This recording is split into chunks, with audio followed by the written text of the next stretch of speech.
یہ جو بنیادی چیزیں ہیں ان کو جاننا. باقی آدمی تفسیر بیان کر سکتا ہے دوسرے کی، تفسیر بیان کرنے میں کوئی حرج نہیں ہے.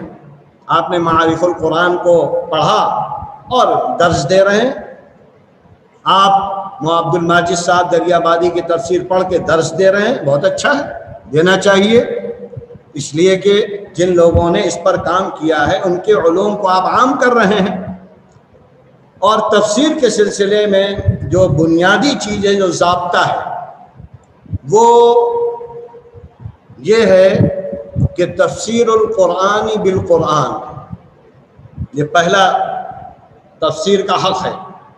تفسیر القرآن بالقرآن، کوئی بھی بات آپ قرآن کی بیان کرنا چاہتے ہیں تو پہلے یہ دیکھیے کہ قرآن نے اس کو کیا کہا. اور ایسی چیزیں بہت ہیں، قرآن خود تشریح کرتا ہے، وضاحت کرتا ہے. ایک چیز ایک جگہ ایک لفظ میں ہے، دوسری جگہ دوسرے لفظ میں ہے. اس پر لوگوں نے کتابیں لکھی ہیں. تو پہلا ضابطہ قرآن کی تفسیر کا کہ تفسیر القرآن بالقرآن. دوسرا، اگر قرآن میں کوئی ایسا لفظ نہیں مل رہا ہے جس سے تفسیر کی جا سکے تو تفسیر القرآن باقوال النبی صلی اللہ علیہ وسلم. اب یہ دیکھا جائے گا کہ اللہ کے رسول صلی اللہ علیہ وسلم نے کیسی تشریح کی ہے، کیسی تفسیر کی ہے.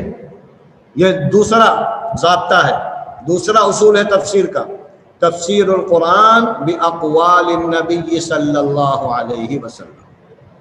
تیسرا اس کا ضابطہ، اگر اللہ کے رسول کا بھی قول نہیں ملا تو تفسیر القرآن باقوال الصحابہ، صحابہ کے اقوال دیکھے جائیں گے، اس سے معنی واضح کیے جائیں گے. یہ تین درجے بیان کیے گئے ہیں. اور اس کے بعد تفسیر القرآن بلغات العرب، علم لغت کے اعتبار سے اس لفظ کے اندر کیا کیا معانی نکل سکتے ہیں، اور پھر کون سے معنی یہاں راجح ہیں، کون سے مرجوح ہیں. یہ ساری چیزیں جاننے کے بعد اس طریقے سے تو تفسیر القرآن بالقرآن، تفسیر القرآن باقوال النبی، تفسیر القرآن باقوال الصحابہ. بعض لوگوں نے تفسیر القرآن باقوال التابعین بھی کہا ہے، بعض لوگوں نے تابعین کا نام نہیں لیا ہے، بعض لوگوں نے تابعین کا بھی تذکرہ کیا ہے. اور پھر اس کے بعد تفسیر القرآن بلغات العرب اور تفسیر القرآن بالاجتہاد الصحیح.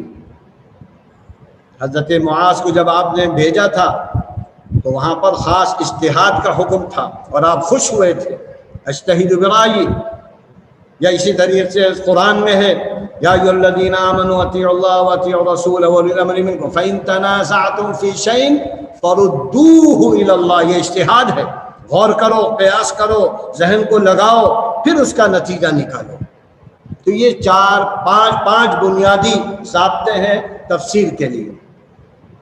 تفسیر قرآن پر جو کام ہوا ہے وہ مختلف ادوار سے گزرا ہے، اور ان ادوار میں سب سے پہلا دور نبی ہے. اللہ کے رسول صلی اللہ علیہ وسلم کو حکم تھا کہ تفسیر کرو، کیونکہ آپ کے سامنے جو مخاطب تھے وہ سب عرب تھے، عربی سے اچھی واقفیت والے تھے، فہم و بصیرت والے تھے.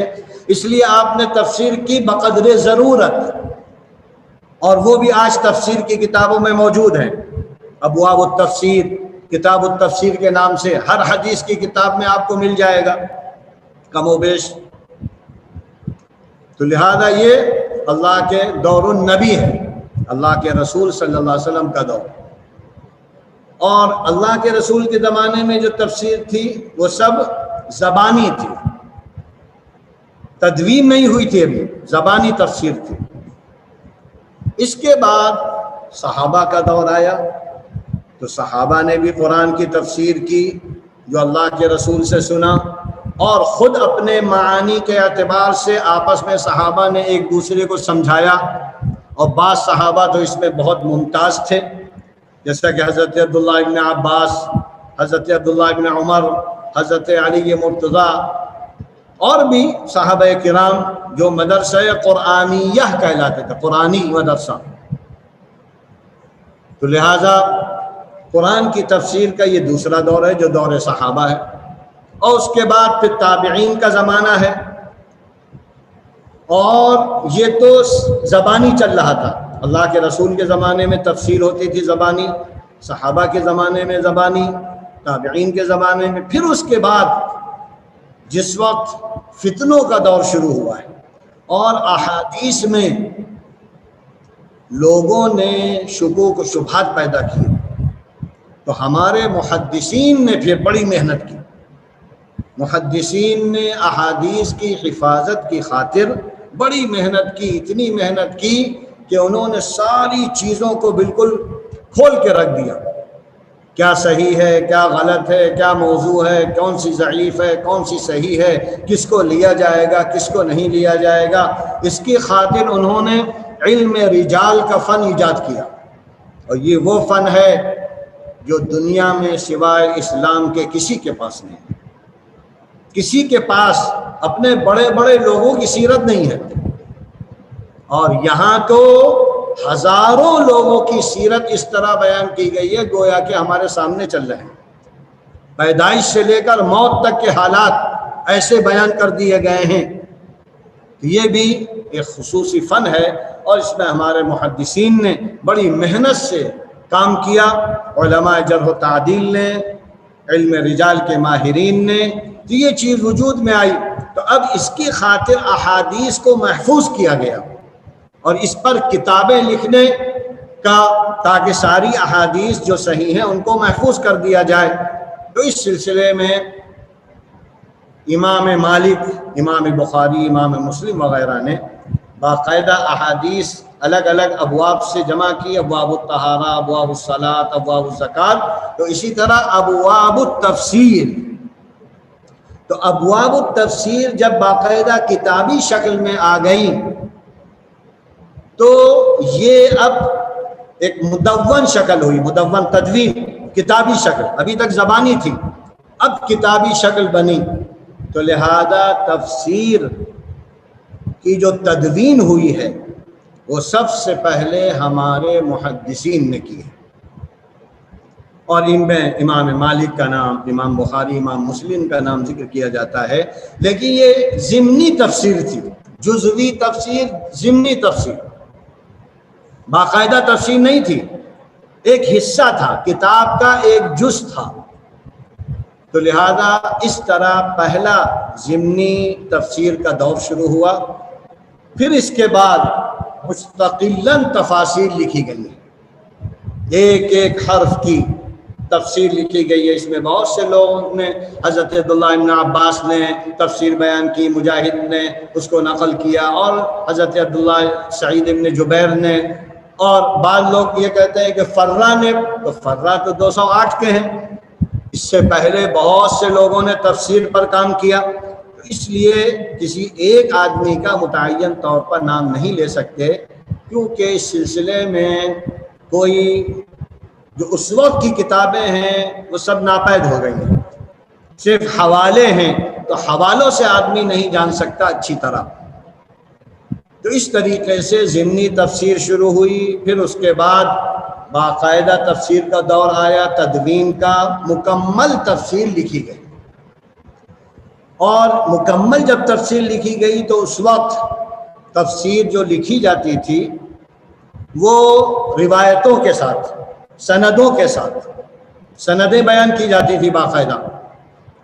اس لیے وہ سب تفسیر معصور کا حصہ بنی، جو روایتوں کی بنیاد پر لکھی گئی ہیں. اللہ کے رسول صلی اللہ علیہ وسلم کے اقوال، صحابہ کے اقوال، تابعین کے اقوال، اور سندوں کے ساتھ ہیں. پھر ایک زمانہ آیا جس میں لوگوں نے سندوں کو حذف کر دیا آسانی کی خاطر. یہ جو بھی مقصد ہو، سندیں حذف کر کے تفسیر کی جانے لگی، اقوال نقل کیے جا رہے ہیں بس. لہذا جب اقوال نقل کیے جانے لگے تو اس موقع پر لوگوں کو جو اہل باطل تھے، اہل زیغ تھے، منافق تھے، ان کو موقع مل گیا اور انہوں نے قرآن میں منمانی اقوال نقل کرنے شروع کر دیے۔ شروع میں لوگ کہتے ہیں کہ اقوال کی کثرت یہ ایک آدمی کا ذوق ہوتا ہے، اور یہ مقصد ہوتا تھا لوگوں کا کہ ہماری تفسیر بڑی تفسیر بن جائے۔ جیسا کہ بہت سے لوگوں کا شوق ہوتا ہے ہماری کتاب بہت جامع ہو جائے، تو ان سے لیا، ان سے لیا، ان سے لیا، یہ نہیں معلوم کہ کون سا صحیح ہے کون سا غلط ہے، بس کتاب کا پیٹ بڑا ہو جائے، اور جس کا پیٹ بڑا ہے تو اس کا مطلب ہے کہ وہ کھاتا پیتا ہے، جس کی کتاب بڑی ہے اس کا مطلب ہے کہ بہت علم ہے، چاہے وہ جاہل مطلق ہو۔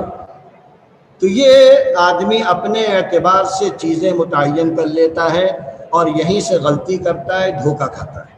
تو اس لیے پہچاننا ضروری ہے۔ تو سندوں کے حذف کرنے کی وجہ سے اقوال کی کثرت ہوئی، اور اقوال کی کثرت کی وجہ سے بڑا فساد آیا۔ کہتے ہیں کہ سندیں جب سے حذف ہو گئیں تو تفسیر کا ذخیرہ مشکوک ہوتے ہوتے پلندہ بن گیا، شک کا بڑا ذخیرہ ایسا ہو گیا کہ اس کو کچھ کہا نہیں جا سکتا کہ صحیح ہے کہ غلط۔ اور اس سلسلے میں 3 چیزیں بیان کی گئی ہیں، 3 چیزیں بیان کی گئی ہیں جس کی وجہ سے تفسیر کا ذخیرہ کمزور بنا۔ ایک تو سندیں غائب ہو گئیں، دوسرا موضوعات کی کثرت ہو گئی، اور تیسرا یہ ہے کہ اسرائیلی روایتوں کی بھرمار ہو گئی۔ اتنی اسرائیلی روایتیں بیان کر دی گئیں، غلط سلط، الٹی سیدھی، اتہامات والی، کہ بعض وقت پڑھتے ہوئے آدمی شرما جائے۔ اللہ کے رسول، صحابہ، پتہ نہیں کن پر کیا کیا اتہامات، انبیاء پر، حضرت سلیمان کے سلسلے میں پتہ نہیں کیا کیا بکواس، اور بس وہی شوق کہ ہماری کتاب بڑی ہو جائے، زیادہ اس میں چیزیں آ جائیں۔ یہ نہیں کہ اچھی چیزیں آئیں تو ٹھیک بھی ہے، خراب چیزیں آ جائیں تو اس سے تو اس کی حیثیت ختم ہو جاتی ہے۔ تو یہ چیزیں ہو گئیں، ان 3 ضعف کے اسباب کی وجہ سے تفاسیر بہت ضعیف بن گئی۔ اور موضوعات کی جو کثرت ہوئی وہ آپ کی کتاب میں بیان کیا گیا ہے کہ اس کی 3 اسباب ہیں۔ ایک سبب تو ہے مذہبی تعصب، جو جس مذہب کا ہوا اس نے ویسی حدیث گڑھ لی۔ دوسری چیز سیاسی مصلحت، جیسا حاکم ویسا چہرہ، جیسا ذمہ دار ویسا چہرہ، چاہے وہ باطل ہو، غلط ہو، کوئی بھی ہو۔ اور تیسری چیز جو بیان کی گئی ہے وہ اسلام دشمنی۔ تو یہ 3 موضوعات تفسیر میں جو آئی ہیں، ان کی 3 اسباب بیان کیے گئے ہیں بنیادی۔ ایک تو مذہبی تعصب ہو گیا، دوسرا سیاسی مصلحت، سیاسی فائدے اٹھانے کے لیے لوگ گڑھنے لگے، اور تیسرا یہ کہ اسلام دشمنی میں لوگ لگ گئے۔ تو اس طریقے سے یہ تفسیر کا ذخیرہ، تفسیریں لکھی جانے لگی بغیر سندوں کے۔ پھر اس کے بعد دور آیا کہ تفسیر مأثور سے آدمی تفسیر بالرائے میں چلا گیا، یعنی اقوال اس میں نقل کرنے لگے، مختلف لوگوں کی آراء بیان ہونے لگیں۔ ورنہ پہلے اہتمام یہ تھا کہ صرف احادیث بیان کی جائیں گی، اقوال صحابہ بیان کیے جائیں گے، اقوال تابعین بیان کیے جائیں گے، مستند باتیں بیان کی جائیں گی، سندوں والی چیزیں بیان کی جائیں گی۔ لیکن آخر میں یہ ہوا کہ تفسیر بالرائے، جس کی جو رائے ہوئی اس کو واضح کرتے چلے گئے، لکھتے چلے گئے۔ پھر اس کے بعد تفسیر کا ایک دور آیا جس میں تفسیر ذوقی لکھی جانے لگی۔ ذوق، کاتب، لکھنے والا، مفسر جس مزاج کا ہوا ویسی تفسیر ڈھال دی اس نے۔ اگر ادیب ہے تو ادبی نکتے بیان کرتا چلا جا رہا ہے، اگر کوئی نحوی اور صرفی ہے تو وہ نحو و صرف کی کتاب بنا ڈالی اس نے، ادیب ہے تو ادبی جو ہے چیزیں ذکر کرتا چلا جا رہا ہے.